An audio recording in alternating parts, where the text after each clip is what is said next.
വിശുദ്ധ യോഹന്നാൻ എഴുതിയ സുവിശേഷം 4-ാം അധ്യായം 42-ാം വാക്യത്തിൻ്റെ ആദ്യ ഭാഗം.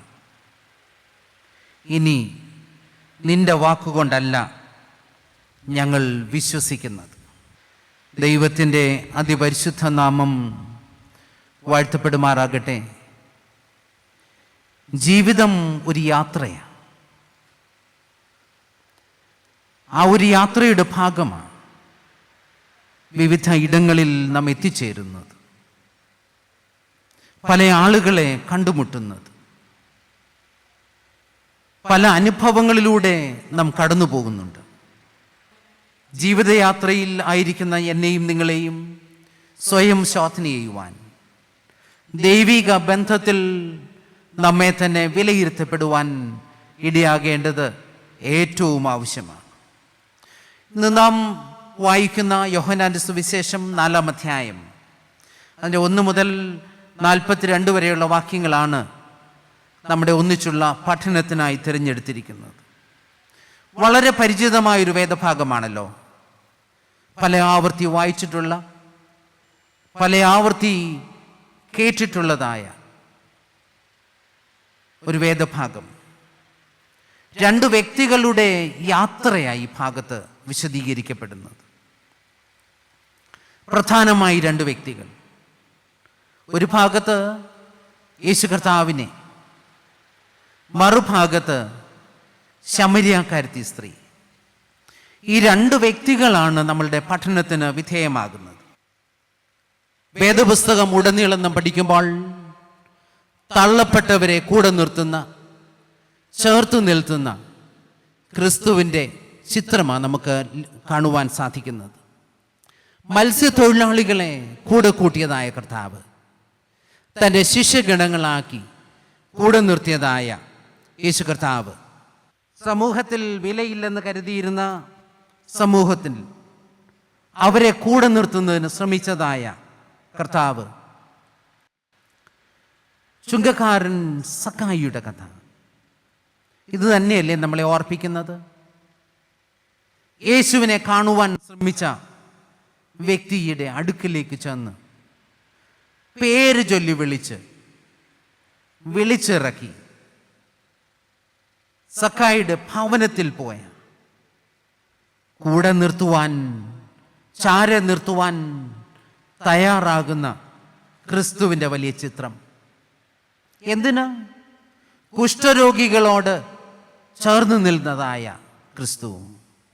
അന്ന് സമൂഹം പാപത്തിൻ്റെ ഫലമാണ് കുഷ്ഠമെന്ന് കരുതിയിരുന്ന ലോകം, അകറ്റി നിർത്തുവാൻ ശ്രമിച്ചിരുന്ന ലോകം.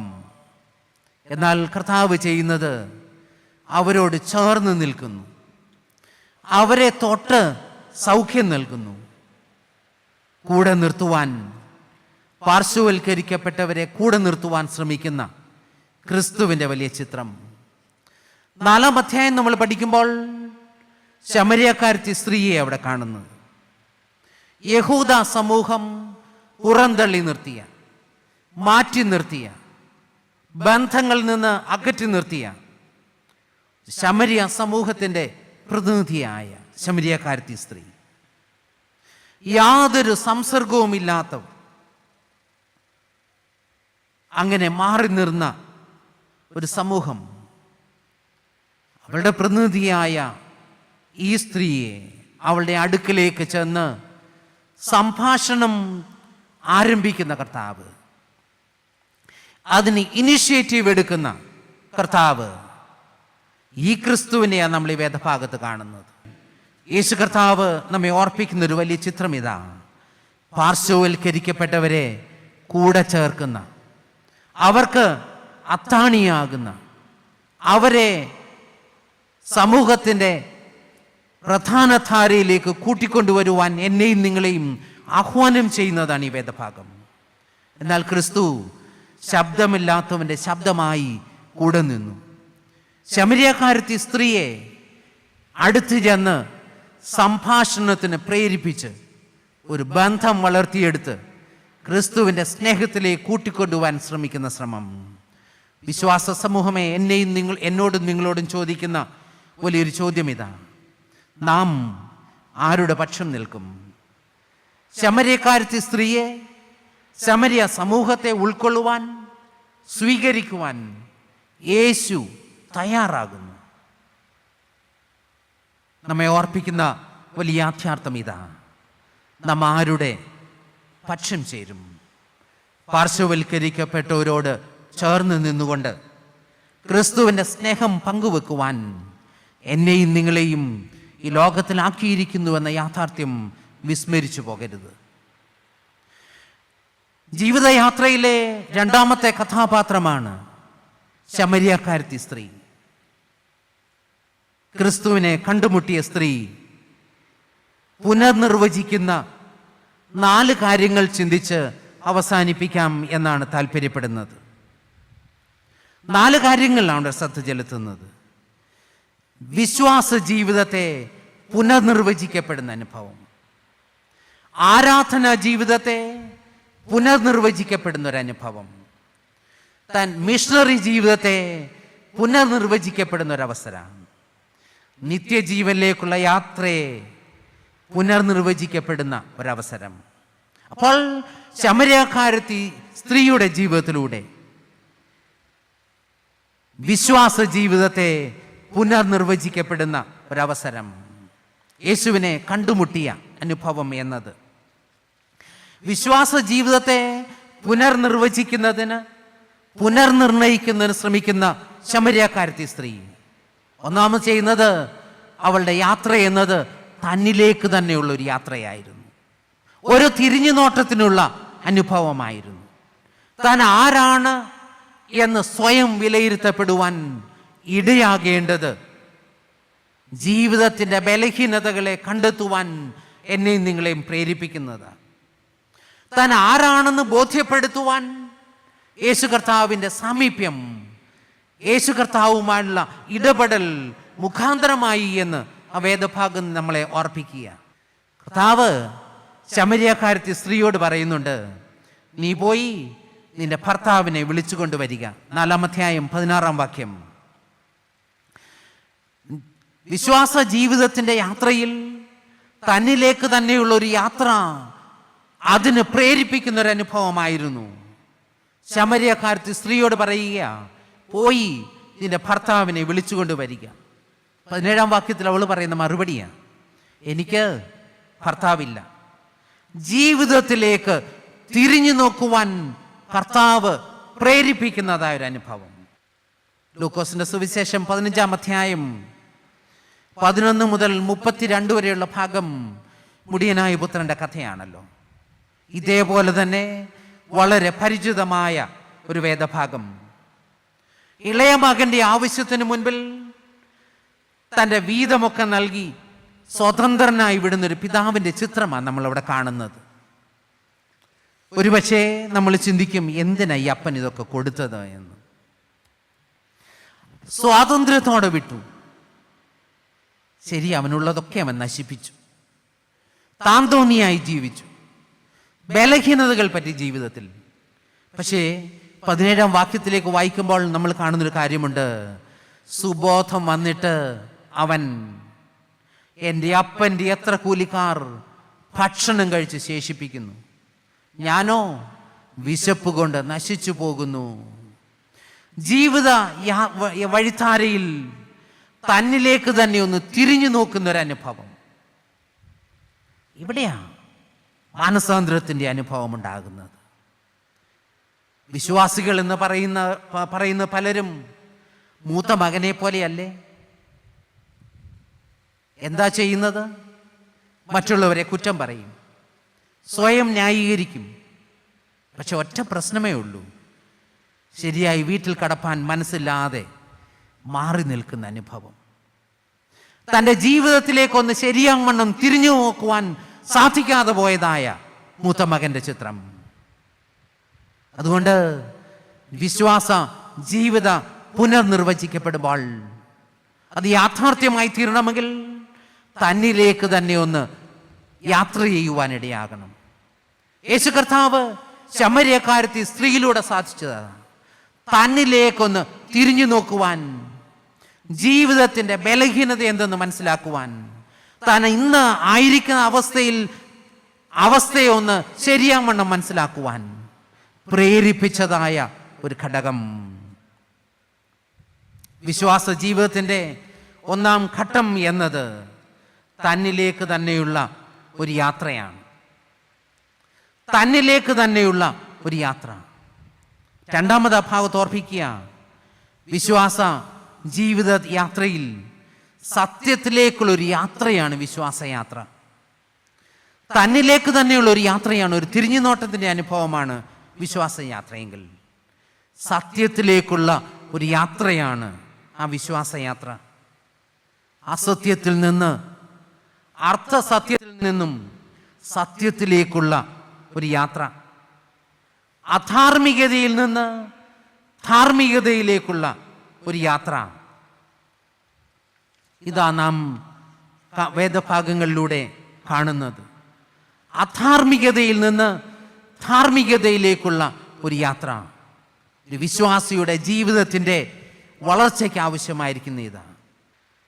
ക്രിസ്തുവിനെ കണ്ടുമുട്ടൽ എന്നത് സത്യത്തിലേക്കുള്ള ഒരു യാത്രയാകണം. ശമര്യക്കാരത്തി സ്ത്രീയെ സംബന്ധിച്ചോളം ശരിയായ സത്യത്തിലേക്ക് ക്രിസ്തു അവളെ നയിക്കുന്ന ഒരു അനുഭവമായിരുന്നു. 4-ാം അധ്യായം 18-ാം വാക്യം, നീ പറഞ്ഞത് സത്യം തന്നെ, ഇപ്പോൾ ഉള്ളവനോ ഭർത്താവല്ല. ശരിയായ സത്യത്തിലേക്ക്, അർത്ഥസത്യത്തിൽ നിന്ന് സത്യത്തിലേക്ക് നയിക്കപ്പെടുന്ന ഒരനുഭവം. ക്രിസ്തു സാമീപ്യം ജീവിതത്തിൻ്റെ പച്ചയായ സത്യം നമുക്ക് ബോധ്യപ്പെടുത്തി തരുന്ന അനുഭവമാകണം. അത് ബോധ്യമാകുവാൻ, ഏൽപ്പിച്ചു കൊടുക്കുവാൻ തയ്യാറാകുന്ന അനുഭവമാകണം. ഇവിടെ ഇരിക്കുന്ന നമ്മൾ എത്ര നാളായി ഈ കൺവെൻഷൻ യോഗങ്ങളിൽ വന്ന് പങ്കെടുക്കുന്നു? വളരെ ആത്മാഭിമാനത്തോടെ പറയില്ലേ, ഇത്രാമത് കൺവെൻഷനിലാണ് ഞാൻ പോയി പങ്കെടുക്കുന്നതെന്ന്. എത്ര നാളായി ആരാധനയുടെ ഭാഗമാകുന്നു? എത്ര നാളായി കുർബാന കൈക്കൊണ്ട് ആരാധനകളുടെ ഭാഗമായി നിൽക്കുന്നു? എത്ര നാളായി ഈ സത്യവേദ പുസ്തകം വായിക്കുന്നു? പക്ഷെ ഒരു ചോദ്യം ചോദിക്കട്ടെ, ശരിയായ മാറ്റത്തിലേക്ക്, സത്യത്തിലേക്കുള്ള യാത്രയിൽ എത്ര ദൂരം പ്രയാണം ചെയ്യുവാൻ നമുക്ക് സാധിച്ചു? ഈ യാത്ര ക്രിസ്തുവിനെ ശരിയായി കണ്ടുമുട്ടുവാൻ പ്രേരകമാകുന്ന വിധത്തിലാകുന്നുവോ എന്ന് സ്വയം തിരിഞ്ഞു നോക്കേണ്ടിയിരിക്കുന്നു. വിശ്വാസ ജീവിതയാത്ര മൂന്നാം നമ്മളെ ഓർപ്പിക്കുന്നത് അറിവിൻ്റെ പൂർണ്ണതയിലേക്കുള്ള യാത്രയാണ്. 9-ാം വാക്യത്തിൽ അവിടെ പറയുന്നുണ്ട്, യഹൂദനും ശമര്യരും തമ്മിലുള്ള പ്രശ്നങ്ങൾ ശമര്യക്കാർ സ്ത്രീക്ക് നന്നായിട്ട് അറിവുള്ളതാണ്. അവിടെ പറയുന്നുണ്ട്, നീ യഹൂദനാണ്, ഞാൻ ശമര്യക്കാരത്തിയാണ്, എനിക്ക് നിനക്ക് തമ്മിൽ എന്താ ബന്ധം? ഒത്തിരി കാര്യങ്ങൾ അവൾക്ക് അറിയാമായിരുന്നു. പ്രശ്നങ്ങളെ ഉയർത്തി കാട്ടുവാൻ ആളുകൾ കാട്ടുന്ന വെമ്പൽ, ഇതല്ലേ നമ്മുടെ ചുറ്റുപാടുകൾ പലപ്പോഴും ഉണ്ടാകുന്നത്? കുടുംബങ്ങൾ തമ്മിലുള്ള അകലം കുറയ്ക്കുന്ന അറിവിലേക്ക് നമ്മെ തന്നെയും മറ്റുള്ളവരെയും നയിക്കുവാൻ നമുക്ക് സാധിക്കുന്നുണ്ടോ? കുടുംബ ബന്ധങ്ങൾ ശിഥിലമായിക്കൊണ്ടിരിക്കുക. ക്രിസ്തുവിനെ പറ്റിയുള്ള ശരിയായ അറിവ് എന്നിലും നിങ്ങളിലും ഇല്ലാത്തതിൻ്റെ ഫലമായി ബന്ധങ്ങൾ ശിഥിലമാകുന്നു. കുടുംബാംഗങ്ങൾ തമ്മിലുള്ള അകലം കുറയ്ക്കുന്ന അറിവിലേക്ക് നമ്മെ തന്നെയും മറ്റുള്ളവരെയും നയിക്കുവാൻ സാധിക്കേണ്ടവരാണ് ഓരോ ക്രിസ്ത്യാനിയും. എന്നാൽ യേശു കർത്താവ് പറയുവാൻ ശ്രമിക്കുന്നത് എന്തെന്നറിയാമോ? എല്ലാവരുടെയും ഉള്ളിൽ അറിവുണ്ട്. ശമര്യക്കാരത്തിൻ്റെ സ്ത്രീയിലും അറിവുണ്ടായിരുന്നു. യാക്കോബിനെ പറ്റി, കിണറിനെ പറ്റി, ആരാധനയെ പറ്റി, പ്രവാചകനെ പറ്റി, മശിഹയെ പറ്റിയൊക്കെയുള്ള ചില അറിവുകളുണ്ട്. എന്നാൽ യേശു കർത്താവ് ഈ ശമര്യക്കാരത്തിൻ്റെ സ്ത്രീയിൽ ശ്രമിക്കുന്നത് ഈ അറിവുകളെ പൊടി തട്ടിയെടുക്കുവാനുള്ള ശ്രമമാണ്. അവയെ ഉദ്ദീപിപ്പിക്കുവാനുള്ള ശ്രമമാണ്. ആ അറിവിനെ വളർത്തിയെടുക്കുവാൻ, അവളെ പ്രോത്സാഹിപ്പിക്കുവാൻ ശ്രമിക്കുന്നൊരനുഭവം. നാമും ചെയ്യേണ്ടിയിരിക്കുന്ന ഇതാണ്.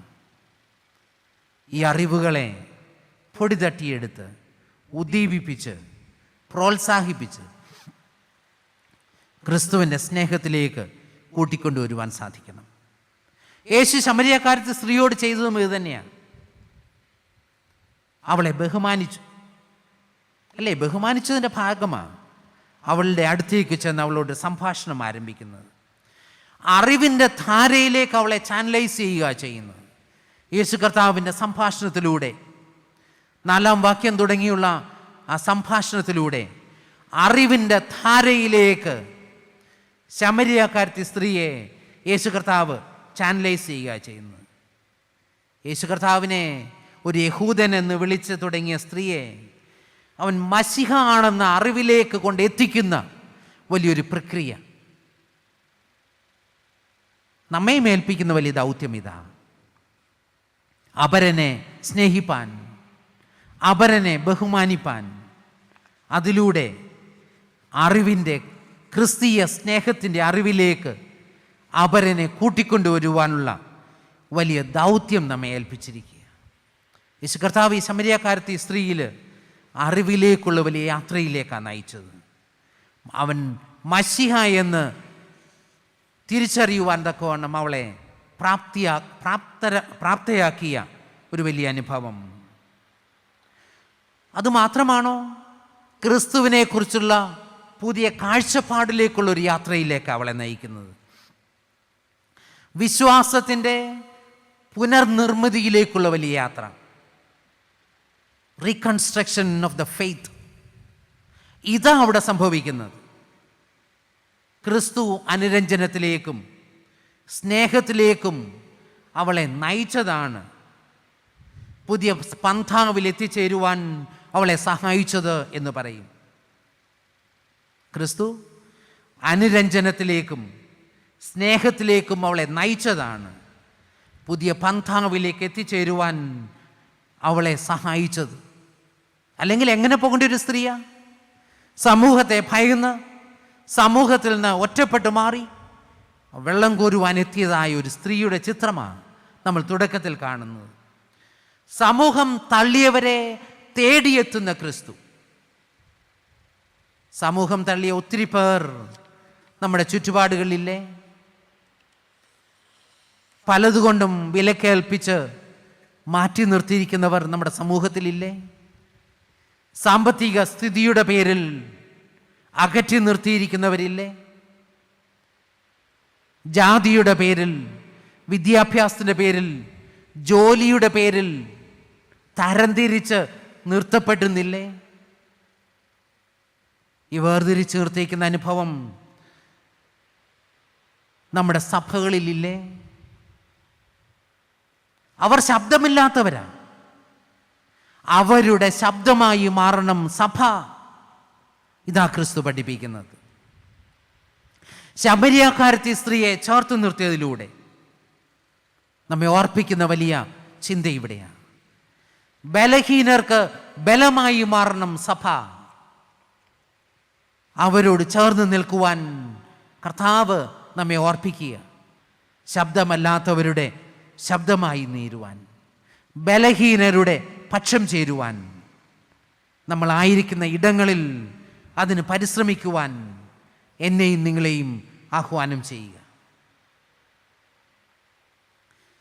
ക്രിസ്തുവിൻ്റെ സാമീപ്യം, സംഭാഷണവും സ്ത്രീയെ ഒരു സത്യ ആരാധനയിലേക്കാണ് നയിക്കുന്നത്. ഇതുവരെ നമ്മൾ കണ്ടത് സാമൂഹികമായ ബന്ധനങ്ങളിൽ നിന്ന് അവളെ ഉയർത്തിക്കൊണ്ടുവന്നതൊരനുഭവമെങ്കിൽ, ക്രിസ്തുവിൻ്റെ സാമീപ്യവും സംഭാഷണവും ആ സ്ത്രീയെ സത്യ ആരാധനയിലേക്ക് നയിക്കുന്ന ഒരനുഭവമാണ് കാണുന്നത്. വിശ്വാസ ജീവിതവും ആരാധന ജീവിതവും ഒരു നാണയത്തിൻ്റെ 2 വശങ്ങളാണെന്ന് പഠിപ്പിക്കുവാൻ ശ്രമിക്കുന്ന ചിന്തകളാണ് വേദഭാഗത്ത് നമ്മൾ കാണുന്നത്. ആരാധനയും നമ്മുടെ ജീവിതവുമായി പൊരുത്തപ്പെട്ടു പോകണം. തിരിഞ്ഞു നോക്കുവാൻ എന്നെയും നിങ്ങളെയും പ്രേരിപ്പിക്കുക. ഒരു രോഗിക്ക് അസുഖമെന്ന് കേട്ടാൽ ഇപ്പോൾ ദൈവകൃപയിൽ ആർക്കും പോയി കാണണ്ട. ഫോണിൽ കൂടെ പറഞ്ഞിട്ട് പറയും, മോളെ അല്ലെ അച്ചായ, ഞാൻ പ്രാർത്ഥിച്ചോളാം. നമ്മൾ തന്നെ ഒന്ന് തിരിഞ്ഞു നോക്കി, ഈ പറഞ്ഞതിൽ എത്ര പേർക്ക് വേണ്ടി ആത്മാർത്ഥമായി പ്രാർത്ഥിക്കുവാൻ എനിക്ക് നിങ്ങൾക്കും സാധിച്ചിട്ടുണ്ട്? അവരുടെ വേദനയിൽ എത്രമാത്രം പങ്കുചേരുവാൻ സാധിച്ചിട്ടുണ്ട്? യേശു കർത്താവ് ഇവിടെ എന്താ ചെയ്യുന്നത്? അവളുടെ വേദന തൻ്റെ വേദനയായി കണ്ടുകൊണ്ട് അവളെ സമൂഹത്തിൻ്റെ ധാരയിലേക്ക് കൂട്ടിക്കൊണ്ടുപോകാൻ ശ്രമിച്ചു. വിശ്വാസ ജീവിതവും ആരാധന ജീവിതവും ഒരു നാണയത്തിൻ്റെ രണ്ട് വശങ്ങളാണെന്ന് അവളെ ബോധ്യപ്പെടുത്തുവാൻ ശ്രമിക്കുന്ന അനുഭവം. 4-ാം അധ്യായത്തിൻ്റെ 20 മുതൽ 24 വരെയുള്ള വാക്യങ്ങൾ അനുഷ്ഠാനപ്രദമായ ആരാധനയേക്കാൾ ആന്തരിക ആത്മീക അനുഭവങ്ങളിലൂടെയുള്ളതാണ് ആരാധനയെന്ന് പഠിപ്പിക്കുവാനാണ് ശ്രമിക്കുന്നത്. ആ വേദഭാഗം 4-ാം അധ്യായത്തിലേക്ക് വരുമ്പോൾ അതിൻ്റെ 20 മുതൽ 24 വരെയുള്ള വാക്യങ്ങളിൽ, ഞങ്ങളുടെ പിതാക്കന്മാർ ഈ മലയിൽ നമസ്കരിച്ചു വന്നു. നമസ്കരിക്കേണ്ടുന്ന സ്ഥലം യെരുശലേമിലാകുന്നുവെന്ന് നിങ്ങൾ പറയുന്നു എന്ന് പറഞ്ഞു. ഒരു വലിയ സംഭാഷണം അവിടെ നടക്കുന്നത്. അപ്പോൾ അതിൻ്റെ അവസാന ഭാഗത്തിലേക്ക് വരുമ്പോൾ 24-ാം വാക്യത്തിൽ പറയുന്നു, ദൈവമാത്മാവാകുന്നു, അവനെ നമസ്കരിക്കുന്നവർ ആത്മാവിലും സത്യത്തിലും നമസ്കരിക്കണമെന്ന് യേശു കർത്താവ് അവിടെ അവളെ പറഞ്ഞ് മനസ്സിലാക്കുവാൻ, ഒരു ആരാധനയുടെ ശരിയായ ആരാധനയുടെ അനുഭവത്തിലേക്ക് അവളെ കൂട്ടിക്കൊണ്ടുവരുവാൻ ശ്രമിച്ചു. എന്താ അവിടെ പറയുവാൻ ശ്രമിക്കുന്നത്? അനുഷ്ഠാനപ്രദമായതല്ല ആരാധന, അതിനേക്കാൾ ഉപരി ആന്തരികമായ ആത്മീകമായ അനുഭവങ്ങളിലൂടെ ഉടലെടുക്കുന്നതാകണം എൻ്റെയും നിങ്ങളുടെയും ഓരോ ആരാധനകളും എന്ന് നമ്മളെ ഓർപ്പിക്കുക. സത്യാരാധന എപ്രകാരമാകുന്നുവെന്ന് വിലയിരുത്തപ്പെടണം. ശമരിയാക്കാരത്തി സ്ത്രീക്ക് അത് ബോധ്യപ്പെടുത്തി കൊടുക്കുന്നൊരനുഭവമായിരുന്നു. പിന്നീട് എന്താ ഓർപ്പിക്കുന്നത്? സത്യാരാധന സൗഖ്യത്തിലേക്ക് നയിക്കണം. സത്യാരാധന എന്നെയും നിങ്ങളെയും സൗഖ്യത്തിലേക്ക് നയിക്കണം എന്ന് നമ്മളെ ഓർപ്പിക്കുക. യേശു കർത്താവ് അവിടെ ചെയ്യുന്നത് അതാ. ഈ ശമരിയാക്കാരത്തി സ്ത്രീയെ ശരിയായ സൗഖ്യത്തിലേക്ക് നയിക്കുന്നു. എന്താ സൗഖ്യം? സൗഖ്യം എന്നത് ശാരീരികവും മാനസികവും ആത്മീകവുമായ സൗഖ്യമാണ്. ഇതാ ഒരു വ്യക്തിക്ക് ആവശ്യമായിരിക്കുന്നത്. യേശു കർത്താവ് ശമരിയാക്കാരത്തി സ്ത്രീയിൽ വരുത്തുവാൻ ശ്രമിച്ചതും ഈ മാറ്റമാണ്. മാനസികമായ സൗഖ്യം ഒരു വ്യക്തിയുടെ ജീവിതത്തിൽ ഉണ്ടാകേണ്ട പ്രാധാന്യതയും എടുത്തു പറയുക. സൗഖ്യം എന്നത് ഒരു മനുഷ്യൻ്റെ ഹോളിസ്റ്റിക്കായ സൗഖ്യത്തെ പറ്റിയാണ് യേശു കർത്താവ് പഠിപ്പിക്കുന്നത്. ശാരീരികവും മാനസികവും ആത്മീകവുമായ സൗഖ്യം പ്രാപിക്കുമ്പോൾ മാത്രമേ ഒരു വ്യക്തി പൂർണ്ണതയിലേക്ക് എത്തിച്ചേരുകയുള്ളൂ. ആ പൂർണ്ണതയിലെത്തുന്ന വലിയ പ്രക്രിയയെപ്പറ്റി യേശു കർത്താവ് ശമരിയാക്കാരത്തി സ്ത്രീയിലൂടെ ഓർപ്പിക്കുന്നത്. ഈ സ്ത്രീക്ക് ഒരാത്മീക സൗഖ്യം നൽകുന്ന യേശു കർത്താവിൻ്റെ ചിത്രമാണ് അവിടെ കാണുന്നത്. സോഷ്യൽ റിലേഷൻഷിപ്പിൽ അവൾക്കൊരു സൗഖ്യം ലഭിച്ചു. ഒഴിഞ്ഞു മാറി കിണറ്റിൻ്റെ അടുക്കിലേക്ക് എത്തിയതായ സ്ത്രീ അവളെ ദൈവിക ബന്ധത്തിലേക്ക് കൂട്ടിക്കൊണ്ടുവന്നു. അവളുടെ ജീവിതം പുനഃക്രമീകരിച്ചു. അവൾ മശിഹായെ തിരിച്ചറിഞ്ഞു.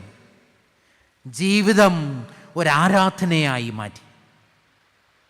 ഇവിടെയാണ് ശമരിയാക്കാരത്തി സ്ത്രീക്ക് ലഭിച്ച സൗഖ്യത്തിൻ്റെ അനുഭവം.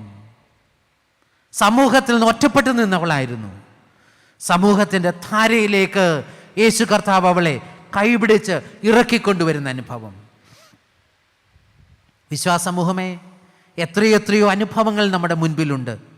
നമ്മളുടെ ഒരു ഇടപെടലുണ്ടെങ്കിൽ ശരിയായ ധാരയിലേക്ക് കൂട്ടിക്കൊണ്ടുവരുവാൻ സാധിക്കുന്നവർ. ഞാനും നിങ്ങളും എന്തു ചെയ്യും? എനിക്കെന്തിന് ഈ പൊല്ലാപ്പ് എന്ന് പറഞ്ഞ് ഒഴിഞ്ഞു മാറുന്ന അനുഭവമല്ലേ പലപ്പോഴും.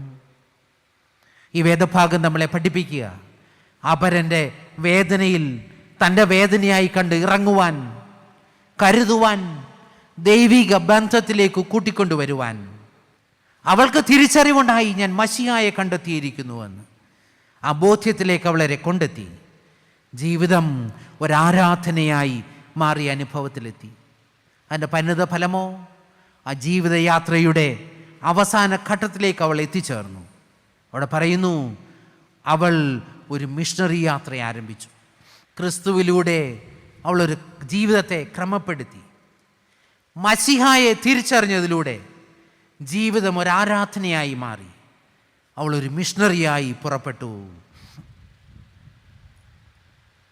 അവളൊരു മിഷണറിയായി ഇറങ്ങി പുറപ്പെട്ടു. എവിടെയെന്ന് ഓർക്കണം, സമൂഹത്തിൽ നിന്ന് ഒളിച്ചോടിയിരുന്നവർ, സമൂഹം തള്ളിമാറ്റിയിരുന്ന സ്ത്രീ, അവൾ അവരുടെ ഇടയിലേക്ക് ക്രിസ്തുവിൻ്റെ സ്നേഹവുമായി കടന്നു ചെല്ലുക.